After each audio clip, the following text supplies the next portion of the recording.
Hallelujah. ದೇವರ ಪರಿಶುದ್ಧ ನಾಮಕ್ಕೆ ಸ್ತೋತ್ರವಾಗಲಿ. ಈ ದಿನ ನಾವು ಯೋಹಾನನು ಬರೆದ ಸುವಾರ್ತೆ ಅಧ್ಯಾಯ 17 ಹಾಗೂ 18 ಓದಿ ಧ್ಯಾನ ಮಾಡುವಂತರಾಗೋಣ. ಯೋಹಾನನು ಬರೆದ ಸುವಾರ್ತೆ ಅಧ್ಯಾಯ 17. ಯೇಸು ಈ ಮಾತುಗಳನ್ನಾಡಿದ ಮೇಲೆ ಆಕಾಶದ ಕಡೆಗೆ ಕಣ್ಣೆತ್ತಿ ಹೇಳಿದ್ದೇನೆಂದರೆ, ತಂದೆಯೇ, ಕಾಲ ಬಂದದೆ, ನಿನ್ನ ಮಗನನ್ನು ಮಹಿಮೆಪಡಿಸು. ಆಗ ಮಗನು ನಿನ್ನನ್ನು ಮಹಿಮೆಪಡಿಸುವುದಕ್ಕಾಗುವುದು. ನೀನು ಅವನಿಗೆ ಯಾರನ್ನು ಕೊಟ್ಟಿದ್ದೀಯೋ ಅವರೆಲ್ಲರಿಗೆ ಅವನು ನಿತ್ಯ ಜೀವವನ್ನು ಕೊಡಬೇಕೆಂದು ಅವನಿಗೆ ಎಲ್ಲ ಮನುಷ್ಯರ ಮೇಲೆ ಅಧಿಕಾರವನ್ನು ಕೊಟ್ಟಿಯಲ್ಲ. ಒಬ್ಬನೇ ಸತ್ಯದೇವರಾಗಿರುವ ನಿನ್ನನ್ನು ನೀನು ಕಳುಹಿಸಿಕೊಟ್ಟ ಯೇಸು ಕ್ರಿಸ್ತನನ್ನು ತಿಳಿಯುವುದೇ ನಿತ್ಯ ಜೀವವು. ಮಾಡಬೇಕೆಂದು ನೀನು ನನಗೆ ಕೊಟ್ಟ ಕೆಲಸವನ್ನು ನಾನು ನೆರವೇರಿಸಿ ನಿನ್ನನ್ನು ಭೂಲೋಕದಲ್ಲಿ ಮಹಿಮೆಪಡಿಸಿದೆನು. ಈಗ ತಂದೆಯೇ, ನೀನು ನಿನ್ನ ಬಳಿಯಲ್ಲಿ ನನ್ನನ್ನು ಮಹಿಮೆಪಡಿಸು. ಲೋಕ ಉಂಟಾಗುವುದಕ್ಕಿಂತ ಮುಂಚೆ ನಿನ್ನ ಬಳಿಯಲ್ಲಿ ನನಗಿದ್ದ ಮಹಿಮೆಯಿಂದಲೇ ನನ್ನನ್ನು ಮಹಿಮೆಪಡಿಸು. ಲೋಕದೊಳಗಿಂದ ನೀನು ನನಗೆ ಕೊಟ್ಟ ಮನುಷ್ಯರಿಗೆ ನಿನ್ನ ಹೆಸರನ್ನು ತಿಳಿಯಪಡಿಸಿದೆನು. ಇವರು ನಿನ್ನವರಾಗಿದ್ದರು. ನೀನು ಇವರನ್ನು ನನಗೆ ಕೊಟ್ಟಿ ಮತ್ತು ಇವರು ನಿನ್ನ ವಾಕ್ಯವನ್ನು ಕೈಕೊಂಡು ನಡೆದಿದ್ದಾರೆ. ನೀನು ನನಗೆ ಕೊಟ್ಟದ್ದೆಲ್ಲ ನಿನ್ನಿಂದಲೇ ಬಂದದೆ ಎಂದು ಈಗ ಇವರು ತಿಳ್ಕೊಂಡಿದ್ದಾರೆ. ಹೇಗೆಂದರೆ, ನೀನು ನನಗೆ ಕೊಟ್ಟ ಮಾತುಗಳನ್ನು ನಾನು ಇವರಿಗೆ ಕೊಟ್ಟಿದ್ದೇನೆ. ಇವರು ಆ ಮಾತುಗಳನ್ನು ಕೈಕೊಂಡು ನನ್ನನ್ನು ನಿನ್ನ ಬಳಿಯಿಂದ ಹೊರಟು ಬಂದವನೆಂದು ನಿಜವಾಗಿ ತಿಳಿದು ನೀನೇ ನನ್ನನ್ನು ಕಳುಹಿಸಿಕೊಟ್ಟಿರುವುದಾಗಿ ನಂಬಿದ್ದಾರೆ. ನಾನು ಇವರಿಗೋಸ್ಕರ ಕೇಳಿಕೊಳ್ಳುತ್ತೇನೆ, ಲೋಕಕ್ಕೋಸ್ಕರ ಕೇಳಿಕೊಳ್ಳದೆ ನೀನು ನನಗೆ ಕೊಟ್ಟವರಿಗೋಸ್ಕರವೇ ಕೇಳಿಕೊಳ್ಳುತ್ತೇನೆ. ನಿನ್ನವರಾಗಿದ್ದಾರೆ, ನನ್ನದೆಲ್ಲ ನಿನ್ನದೇ, ನಿನ್ನದೆಲ್ಲ ನನ್ನದೇ, ಮತ್ತು ಇವರಿಂದ ನನಗೆ ಮಹಿಮೆ ಉಂಟಾಗಿದೆ. ಇನ್ನು ನಾನು ಲೋಕದಲ್ಲಿ ಇರುವುದಿಲ್ಲ, ಇವರು ಲೋಕದಲ್ಲಿ ಇರುತ್ತಾರೆ. ನಾನು ನಿನ್ನ ಬಳಿಗೆ ಬರುತ್ತೇನೆ. ಪವಿತ್ರನಾದ ತಂದೆಯೇ, ನಾವು ಒಂದಾಗಿರುವ ಹಾಗೆ ಇವರೂ ಒಂದಾಗಿರಬೇಕೆಂದು ನೀನು ನನಗೆ ಕೊಟ್ಟ ನಿನ್ನ ಹೆಸರಿನಲ್ಲಿ ಇವರನ್ನು ಕಾಯಬೇಕು. ನಾನು ಇವರ ಸಂಗಡ ಇದ್ದಾಗ ನೀನು ನನಗೆ ಕೊಟ್ಟಿರುವ ನಿನ್ನ ಹೆಸರಿನಲ್ಲಿ ಇವರನ್ನು ಕಾಯುತ್ತಾ ಬಂದೆನು, ಇವರನ್ನು ಕಾಪಾಡಿದೆನು. ಶಾಸ್ತ್ರದ ಮಾತು ನೆರವೇರುವಂತೆ ನಾಶಕ್ಕೆ ಗುರಿಯಾದ ಆ ಮನುಷ್ಯನೇ ಹೊರತು ಇವರಲ್ಲಿ ಮತ್ತಾರೂ ನಾಶವಾಗಲಿಲ್ಲ. ಆದರೆ ಈಗ ನಿನ್ನ ಬಳಿಗೆ ಬರುವವನಾಗಿದ್ದೇನೆ. ಆದದರಿಂದ ಇವರಲ್ಲಿ ನನ್ನ ಆನಂದವು ಪರಿಪೂರ್ಣವಾಗಿರುವಂತೆ ಲೋಕದಲ್ಲಿದ್ದು ಈ ಮಾತುಗಳನ್ನು ಆಡುತ್ತೇನೆ. ನಾನು ನಿನ್ನ ವಾಕ್ಯವನ್ನು ಇವರಿಗೆ ಕೊಟ್ಟಿದ್ದೇನೆ. ನಾನು ಲೋಕದವನಲ್ಲದೆ ಇರುವ ಪ್ರಕಾರ ಇವರೂ ಲೋಕದವರಲ್ಲ.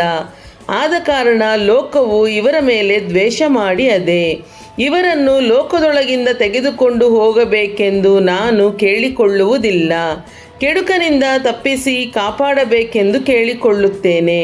ನಾನು ಲೋಕದವನಲ್ಲದೆ ಇರುವ ಪ್ರಕಾರ ಇವರೂ ಲೋಕದವರಲ್ಲ. ಇವರನ್ನು ಸತ್ಯದಲ್ಲಿ ಸೇರಿಸಿ ಪ್ರತಿಷ್ಠೆಪಡಿಸು. ನಿನ್ನ ವಾಕ್ಯವೇ ಸತ್ಯವು. ನೀನು ನನ್ನನ್ನು ಲೋಕಕ್ಕೆ ಕಳುಹಿಸಿಕೊಟ್ಟಂತೆ ನಾನೂ ಇವರನ್ನು ಲೋಕಕ್ಕೆ ಕಳುಹಿಸಿಕೊಟ್ಟೆನು. ಇವರು ನಿಜವಾಗಿ ಪ್ರತಿಷ್ಠಿತರಾಗಬೇಕೆಂದು ಇವರಿಗೋಸ್ಕರ ನಾನು ನನ್ನನ್ನು ಪ್ರತಿಷ್ಠೆಪಡಿಸಿಕೊಳ್ಳುತ್ತೇನೆ. ಆದರೆ ಇವರಿಗೋಸ್ಕರ ಮಾತ್ರವಲ್ಲದೆ ಇವರ ವಾಕ್ಯದಿಂದ ನನ್ನನ್ನು ನಂಬುವವರಿಗೋಸ್ಕರ ಸಹ ಕೇಳಿಕೊಳ್ಳುತ್ತೇನೆ. ನೀನು ನನ್ನನ್ನು ಕಳುಹಿಸಿಕೊಟ್ಟಿದ್ದಿ ಎಂದು ಲೋಕವು ನಂಬುವುದಕ್ಕಾಗಿ ಅವರೆಲ್ಲರೂ ಒಂದಾಗಿರಬೇಕಂತಲೂ ತಂದೆಯೇ, ನೀನು ನನ್ನಲ್ಲಿಯೂ ನಾನು ನಿನ್ನಲ್ಲಿಯೂ ಇರುವ ಪ್ರಕಾರ ಅವರು ನಮ್ಮಲ್ಲಿ ಇರಬೇಕೆಂತಲೂ ಕೇಳಿಕೊಳ್ಳುತ್ತೇನೆ. ನಾವು ಒಂದಾಗಿರುವ ಪ್ರಕಾರ ಅವರೂ ಒಂದಾಗಿರಬೇಕೆಂದು ನೀನು ನನಗೆ ಕೊಟ್ಟಿರುವ ಮಹಿಮೆಯನ್ನು ನಾನು ಅವರಿಗೆ ಕೊಟ್ಟಿದ್ದೇನೆ. ನಾನು ಅವರಲ್ಲಿಯೂ ನೀನು ನನ್ನಲ್ಲಿಯೂ ಇರಲಾಗಿ ಅವರ ಐಕ್ಯವು ಪೂರ್ಣ ಸಿದ್ಧಿಗೆ ಬರುವುದರಿಂದ ನೀನು ನನ್ನನ್ನು ಕಳುಹಿಸಿಕೊಟ್ಟಿದ್ದಿ ಎಂದು ನೀನು ನನ್ನನ್ನು ಪ್ರೀತಿಸಿದಂತೆ ಅವರನ್ನು ಪ್ರೀತಿಸಿದ್ದಿ ಎಂದು ಲೋಕಕ್ಕೆ ತಿಳಿದು ಬರುವುದು. ತಂದೆಯೇ, ನೀನು ಯಾರನ್ನು ನನಗೆ ಕೊಟ್ಟಿಯೋ ಅವರು ನಾನಿರುವ ಸ್ಥಳದಲ್ಲಿ ನನ್ನ ಕೂಡ ಇದ್ದುಕೊಂಡು ಲೋಕವು ಹುಟ್ಟುವುದಕ್ಕಿಂತ ಮುಂಚೆಯೇ ನೀನು ನನ್ನನ್ನು ಪ್ರೀತಿಸಿ ನನಗೆ ಕೊಟ್ಟಿರುವ ಮಹಿಮೆಯನ್ನು ನೋಡಬೇಕೆಂದು ಇಚ್ಛಿಸುತ್ತೇನೆ. ನೀತಿ ಸ್ವರೂಪನಾದ ತಂದೆಯೇ, ಲೋಕವಂತೂ ನಿನ್ನನ್ನು ತಿಳಿಯಲಿಲ್ಲ, ಆದರೆ ನಾನು ನಿನ್ನನ್ನು ತಿಳಿದಿದ್ದೇನೆ ಮತ್ತು ಇವರು ನೀನೇ ನನ್ನನ್ನು ಕಳುಹಿಸಿಕೊಟ್ಟಿರುವುದಾಗಿ ತಿಳುಕೊಂಡಿದ್ದಾರೆ. ನಾನು ಅವರಿಗೆ ನಿನ್ನ ಹೆಸರನ್ನು ತಿಳಿಸಿದ್ದೇನೆ, ಇನ್ನೂ ತಿಳಿಸುವೆನು. ನೀನು ನನ್ನ ಮೇಲೆ ಇಟ್ಟಂಥ ಪ್ರೀತಿಯು ಅವರಲ್ಲಿ ಇರಬೇಕೆಂದು ನಾನು ಅವರಲ್ಲಿ ಇರಬೇಕೆಂದು ಪ್ರಾರ್ಥಿಸುತ್ತೇನೆ ಅಂದನು. ಯೋಹಾನನು ಬರೆದ ಸುವಾರ್ತೆ ಅಧ್ಯಾಯ 18. ಯೇಸು ಇದನ್ನು ಹೇಳಿದ ಮೇಲೆ ತನ್ನ ಶಿಷ್ಯರ ಸಂಗಡ ಕೆದ್ರೋನ್ ಹಳ್ಳದ ಆಚೆಗೆ ಹೊರಟು ಹೋದನು. ಅಲ್ಲಿ ಒಂದು ತೋಟವಿತ್ತು, ಅದರೊಳಕ್ಕೆ ಆತನೂ ಆತನ ಶಿಷ್ಯರು ಹೋದರು. ಯೇಸುವು ಆತನ ಶಿಷ್ಯರು ಆಗಾಗ್ಗೆ ಅಲ್ಲಿ ಕೂಡುತ್ತಾ ಇದ್ದದ್ದರಿಂದ ಆತನು ಹಿಡುಕೊಟ್ಟ ಯೂದನಿಗೂ ಆ ಸ್ಥಳವು ಗೊತ್ತಾಗಿತ್ತು. ಹೀಗಿರಲಾಗಿ ಯೂದನು ಸಿಪಾಯಿಗಳ ಪಟಾಲಮನ್ನು ಮಹಾಯಾಜಕರು ಮತ್ತು ಫರಿಸಾಯರು ಕೊಟ್ಟ ಓಲೆಕಾರರನ್ನು ಕರಕೊಂಡು ದೀವಿಟಿಗಳನ್ನು, ಪಂಜುಗಳನ್ನು, ಆಯುಧಗಳನ್ನು ಇಡಿಸಿಕೊಂಡು ಅಲ್ಲಿಗೆ ಬಂದನು. ಆಗ ಯೇಸು ತನ್ನ ಮೇಲೆ ಬರುವುದನ್ನೆಲ್ಲ ತಿಳಿದು ಹೊರಗೆ ಹೋಗಿ, ನೀವು ಯಾರನ್ನು ಹುಡುಕುತ್ತೀರಿ ಎಂದು ಅವರನ್ನು ಕೇಳಿದನು. ಅದಕ್ಕೆ ಅವರು, ನಜರೇತಿನ ಯೇಸುವನ್ನು ಹುಡುಕುತ್ತೇವೆ ಅನ್ನಲು, ಯೇಸು ಅವರಿಗೆ, ನಾನೇ ಅವನು ಎಂದು ಹೇಳಿದನು. ಆತನು ಹಿಡುಕೊಡುವ ಯೂದನು ಸಹ ಅವರ ಸಂಗಡ ನಿಂತಿದ್ದನು. ಆತನು ಅವರಿಗೆ, ನಾನೇ ಅವನು ಎಂದು ಹೇಳಿದಾಗ ಅವರು ಹಿಂದಕ್ಕೆ ಸರಿದು ನೆಲದ ಮೇಲೆ ಬಿದ್ದರು. ಆತನು, ಯಾರನ್ನು ಹುಡುಕುತ್ತೀರೆಂದು ತಿರುಗಿ ಅವರನ್ನು ಕೇಳಲು ಅವರು, ನಜರೇತಿನ ಯೇಸುವನ್ನು ಹುಡುಕುತ್ತೇವೆ ಅಂದರು. ಅದಕ್ಕೆ ಯೇಸು, ನಾನೇ ಅವನೆಂದು ನಿಮಗೆ ಹೇಳಿದನೆಲ್ಲ. ನೀವು ನನ್ನನ್ನೇ ಹುಡುಕುವವರಾದರೆ ಇವರು ಹೋಗಬಿಡಿರಿ ಅಂದನು. ನೀನು ನನಗೆ ಕೊಟ್ಟವರಲ್ಲಿ ಒಬ್ಬನನ್ನಾದರೂ ನಾನು ಕಳಕೊಳ್ಳಲಿಲ್ಲವೆಂದು ಆತನು ಹೇಳಿದ ಮಾತು ಹೀಗೆ ನೆರವೇರಿತು. ಸೀಮೋನ ಪೇತ್ರನಲ್ಲಿ ಒಂದು ಕತ್ತಿ ಇತ್ತು. ಇದನ್ನು ಅವನು ಹಿರಿದು ಮಹಾಯಾಜಕನ ಆಳನ್ನು ಒಡೆದು ಅವನ ಬಲಗಿವಿಯನ್ನು ಕತ್ತರಿಸಿದನು. ಆ ಆಳಿನ ಹೆಸರು ಮಲ್ಕನು. ಆಗ ಯೇಸು ಪೇತ್ರನಿಗೆ, ಕತ್ತಿಯನ್ನು ಒರೆಯಲ್ಲಿ ಹಾಕು, ತಂದೆ ನನಗೆ ಕೊಟ್ಟಿರುವ ಪಾತ್ರೆಯಲ್ಲಿ ನಾನು ಕುಡಿಯಬಾರದು ಎಂದು ಹೇಳಿದನು. ಮೇಲೆ ಆ ಸಿಪಾಯಿಗಳು, ಸಹಸ್ರಾಧಿಪತಿಯು, ಯಹೂದ್ಯರ ಓಲೆಕಾರರು ಯೇಸುವನ್ನು ಹಿಡುಕೊಂಡು ಕಟ್ಟಿ ಮೊದಲು ಅನ್ನನ ಬಳಿಗೆ ಕರಕೊಂಡು ಹೋದರು. ಇವನು ಆ ವರುಷದಲ್ಲಿ ಮಹಾಯಾಜಕನಾಗಿದ್ದ ಕಾಯಫನ ಮಾವನಾಗಿದ್ದನು. ಆ ಕಾಯಫನೇ, ಒಬ್ಬ ಮನುಷ್ಯನು ಜನಕ್ಕೋಸ್ಕರ ಸಾಯುವುದು ಹಿತಕರವೆಂದು ಯಹೂದ್ಯರಿಗೆ ಆಲೋಚನೆ ಕೊಟ್ಟವನು. ಸೀಮೋನ ಪೇತ್ರನು ಮತ್ತೊಬ್ಬ ಶಿಷ್ಯನು ಯೇಸುವಿನ ಹಿಂದೆ ಹೋದರು. ಆ ಶಿಷ್ಯನಿಗೆ ಮಹಾಯಾಜಕನ ಪರಿಸ್ಥಿತಿ ಇದ್ದದ್ದರಿಂದ ಯೇಸುವಿನ ಕೂಡ ಮಹಾಯಾಜಕನ ಅಂಗಳದೊಳಕ್ಕೆ ಹೋದನು. ಪೇತ್ರನು ಹೊರಗೆ ಬಾಗಲ ಹತ್ತಿರ ನಿಂತಿದ್ದರಿಂದ ಮಹಾಯಾಜಕನ ಪರಿಚಿತನಾದ ಆ ಶಿಷ್ಯನು ಹೊರಗೆ ಬಂದು ಬಾಗಲು ಕಾಯುವವಳ ಸಂಗಡ ಮಾತಾಡಿ ಪೇತ್ರನನ್ನು ಒಳಕ್ಕೆ ಕರಕೊಂಡು ಹೋದನು. ಆಗ ಬಾಗಲು ಕಾಯುವ ದಾಸಿಯು, ನೀನೂ ಸಹ ಈ ಮನುಷ್ಯನ ಶಿಷ್ಯರಲ್ಲಿ ಒಬ್ಬನೇನು ಎಂದು ಪೇತ್ರನನ್ನು ಕೇಳಲು ಅವನು, ಅಲ್ಲ ಅಂದನು. ಆಗ ಚಳಿಯಾಗಿದ್ದರಿಂದ ಆಳುಗಳು, ಓಲೆಕಾರರು ಇದ್ದಲಿನ ಬೆಂಕಿ ಮಾಡಿ ಚಳಿ ಕಾಯಿಸಿಕೊಳ್ಳುತ್ತಾ ನಿಂತಿರಲಾಗಿ ಪೇತ್ರನು ಅವರ ಸಂಗಡ ನಿಂತುಕೊಂಡು ಚಳಿ ಕಾಯಿಸಿಕೊಳ್ಳುತ್ತಿದ್ದನು. ಅಷ್ಟರೊಳಗೆ ಮಹಾಯಾಜಕನು ಯೇಸುವನ್ನು ಆತನ ಶಿಷ್ಯರ ವಿಷಯವಾಗಿಯೂ ಉಪದೇಶದ ವಿಷಯವಾಗಿಯೂ ವಿಚಾರಿಸಿದನು. ಅದಕ್ಕೆ ಯೇಸು, ನಾನು ಧಾರಾಳವಾಗಿ ಲೋಕದ ಮುಂದೆ ಮಾತಾಡಿದ್ದೇನೆ.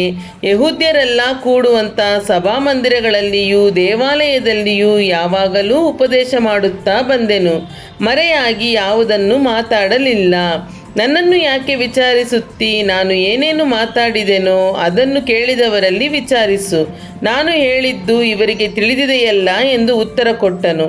ಯೇಸು ಈ ಮಾತನ್ನು ಹೇಳಿದಾಗ ಹತ್ತಿರ ನಿಂತಿದ್ದ ಓಲೆಕಾರರಲ್ಲಿ ಒಬ್ಬನು ಮಹಾಯಾಜಕನಿಗೆ, ಹೀಗೆ ಉತ್ತರ ಕೊಡುತ್ತೀಯಾ ಎಂದು ಹೇಳಿ ಆತನ ಕೆನ್ನೆಗೆ ಒಂದು ಏಟು ಹಾಕಿದನು. ಯೇಸು ಅವರಿಗೆ, ನಾನು ಮಾತಾಡಿದ್ದರಲ್ಲಿ ಏನಾದರೂ ದೋಷವಿದ್ದರೆ ಆ ದೋಷ ಇಂಥದ್ದೆಂದು ಸಾಕ್ಷಿ ಹೇಳು. ನಾನು ಮಾತಾಡಿದ್ದು ಸರಿಯಾಗಿದ್ದರೆ ನನ್ನನ್ನು ಯಾಕೆ ಹೊಡೆಯುತ್ತೀ ಎಂದು ಹೇಳಿದನು. ಆಗ ಅನ್ನನು ಆತನನ್ನು ಕಟ್ಟಿಸಿ ಮಹಾಯಾಜಕನಾದ ಕಾಯಫನ ಬಳಿಗೆ ಕಳುಹಿಸಿಕೊಟ್ಟನು. ಇತ್ತಲಾಗಿ ಸೀಮೋನ ಪೇತ್ರನು ನಿಂತುಕೊಂಡು ಚಳಿ ಕಾಸಿಕೊಳ್ಳುತ್ತಾ ಇದ್ದನು. ಆಗ ಅಲ್ಲಿದ್ದವರು ಅವನನ್ನು, ನೀನು ಅವನ ಶಿಷ್ಯರಲ್ಲಿ ಒಬ್ಬನೇನು ಎಂದು ಕೇಳಲು ಅವನು, ಅಲ್ಲ ಅಂದನು. ಮಹಾಯಾಜಕನ ಆಳುಗಳಲ್ಲಿ ಪೇತ್ರನು ಕಿವಿ ಕತ್ತರಿಸಿದವನ ಬಂಧುವಾಗಿದ್ದ ಒಬ್ಬನು, ನಾನು ನಿನ್ನನ್ನು ತೋಟದಲ್ಲಿ ಅವನ ಸಂಗಡ ಕಂಡೆನಲ್ಲವೇ ಅಂದನು. ಅದಕ್ಕೆ ಪೇತ್ರನು ತಿರುಗಿ ಅಲ್ಲ ಅಂದನು. ಕೂಡಲೇ ಕೋಳಿ ಕೂಗಿತು. ಆಮೇಲೆ ಅವರು ಯೇಸುವನ್ನು ಕಾಯಫನ ಬಳಿಯಿಂದ ಅರಮನೆಗೆ ಕರಕೊಂಡು ಹೋದರು. ಆಗ ಮುಂಜಾನೆ ಆಗಿತ್ತು. ಅವರು ತಮಗೆ ಮೈಲಿಗೆ ತಟ್ಟಿ ಪಸ್ಕದ ಊಟವನ್ನು ಮಾಡುವುದಕ್ಕೆ ಅಡ್ಡಿಯಾದೀತೆಂದು ಅರಮನೆಯೊಳಕ್ಕೆ ಹೋಗಲಿಲ್ಲ. ಹೀಗಿರಲಾಗಿ ಪಿಲಾತನು ಹೊರಕ್ಕೆ ಅವರ ಬಳಿಗೆ ತಂದು, ಈ ಮನುಷ್ಯನ ಮೇಲೆ ಏನು ದೂರು ತರುತ್ತೀರಿ ಎಂದು ಕೇಳಿದನು. ಅವರು ಅವನಿಗೆ, ಇವನು ದುಷ್ಕರ್ಮಿ ಅಲ್ಲದಿದ್ದರೆ ನಾವು ಇವನನ್ನು ನಿನಗೆ ಒಪ್ಪಿಸಿಕೊಡುತ್ತಿದ್ದಿಲ್ಲವೆಂದು ಉತ್ತರ ಕೊಟ್ಟರು. ಆಗ ಪಿಲಾತನು ಅವರಿಗೆ, ನೀವೇ ಅವನನ್ನು ತಕ್ಕೊಂಡು ಹೋಗಿ ನಿಮ್ಮ ಧರ್ಮಶಾಸ್ತ್ರದ ಪ್ರಕಾರ ಅವನಿಗೆ ತೀರ್ಪು ಮಾಡಿರಿ ಎಂದು ಹೇಳಿದನು. ಅದಕ್ಕೆ ಯೆಹೂದ್ಯರು, ಮರಣದಂಡನೆಯನ್ನು ವಿಧಿಸುವ ಅಧಿಕಾರವು ನಮಗಿಲ್ಲ ಅಂದರು. ಇದರಿಂದ ಯೇಸು ತಾನು ಎಂಥ ಸಾವು ಸಾಯುವನೆಂದು ಸೂಚಿಸಿ ಹೇಳಿದ ಮಾತು ನೆರವೇರಿತು. ಆಗ ಪಿಲಾತನು ತಿರುಗಿ ಅರಮನೆಯೊಳಕ್ಕೆ ಹೋಗಿ ಯೇಸುವನ್ನು ಕರೆದು ಆತನನ್ನು, ನೀನು ಯೆಹೂದ್ಯರ ಅರಸನು ಹೌದೋ ಎಂದು ಕೇಳಿದನು. ಯೇಸು, ನಿನ್ನಷ್ಟಕ್ಕೆ ನೀನೇ ಇದನ್ನು ಹೇಳುತ್ತೀಯೋ, ಮತ್ತೊಬ್ಬರು ನನ್ನ ವಿಷಯದಲ್ಲಿ ನಿನಗೆ ಹೇಳಿದ್ದಾರೋ ಎಂದು ಕೇಳಲು, ಪಿಲಾತನು, ನಾನೇನು ಯೆಹೂದ್ಯನೇ? ನಿನ್ನ ಸ್ವಂತ ಜನವು ಮಹಾಯಾಜಕರು ನಿನ್ನನ್ನು ನನಗೆ ಒಪ್ಪಿಸಿದ್ದಾರೆ. ನೀನು ಏನು ಮಾಡಿದ್ದಿ ಎಂದು ಕೇಳಿದ್ದಕ್ಕೆ ಯೇಸು, ನನ್ನ ರಾಜ್ಯವು ಈ ಲೋಕದ್ದಲ್ಲ. ನನ್ನ ರಾಜ್ಯವು ಈ ಲೋಕದ್ದಾಗಿದ್ದರೆ ನಾನು ಯೆಹೂದ್ಯರ ಕೈಯಲ್ಲಿ ಬೀಳದಂತೆ ನನ್ನ ಪರಿವಾರದವರು ಕಾದಾಡುತ್ತಿದ್ದರು. ಆದರೆ ನನ್ನ ರಾಜ್ಯವು ಇಲ್ಲಿಯದಲ್ಲವೆಂದು ಉತ್ತರ ಕೊಟ್ಟನು. ಅದಕ್ಕೆ ಪಿಲಾತನು, ಹಾಗಾದರೆ ನೀನು ಅರಸನು ಹೌದಲ್ಲವೇ ಅಂದನು. ಯೇಸು ಅವನಿಗೆ, ನನ್ನನ್ನು ಅರಸನೆಂದು ನೀನೇ ಹೇಳಿದ್ದಿ. ನಾನು ಸತ್ಯದ ವಿಷಯದಲ್ಲಿ ಸಾಕ್ಷಿ ಹೇಳುವುದಕ್ಕೋಸ್ಕರ ಹುಟ್ಟಿದವನು. ಅದಕ್ಕೋಸ್ಕರವೇ ಈ ಲೋಕಕ್ಕೆ ಬಂದಿದ್ದೇನೆ. ಸತ್ಯಪರರೆಲ್ಲರೂ ನನ್ನ ಮಾತಿಗೆ ಕಿವಿ ಕೊಡುತ್ತಾರೆ ಎಂದು ಉತ್ತರ ಕೊಟ್ಟನು.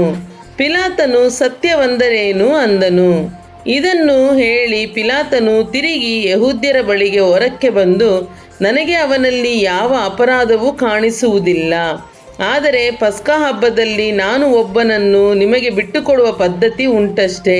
ನಾನು ಯೆಹೂದ್ಯರ ಅರಸನ್ನು ಬಿಟ್ಟುಕೊಡುವುದು ನಿಮಗೆ ಇಷ್ಟವೋ ಎಂದು ಅವರನ್ನು ಕೇಳಿದನು. ಅದಕ್ಕೆ ಅವರು, ಇವನನ್ನು ಬೇಡ, ಬರಬ್ಬನನ್ನು ಬಿಟ್ಟು ಬಿಡಬೇಕೆಂದು ತಿರುಗಿ ಕೂಗಿ ಹೇಳಿದರು. ಈ ಬರಬ್ಬನು ಕಳ್ಳನಾಗಿದ್ದನು. ಹಲ್ಲೆಲೂಯಾ. ದೇವರ ಪರಿಶುದ್ಧ ನಾಮಕ್ಕೆ ಸ್ತೋತ್ರವಾಗಲಿ.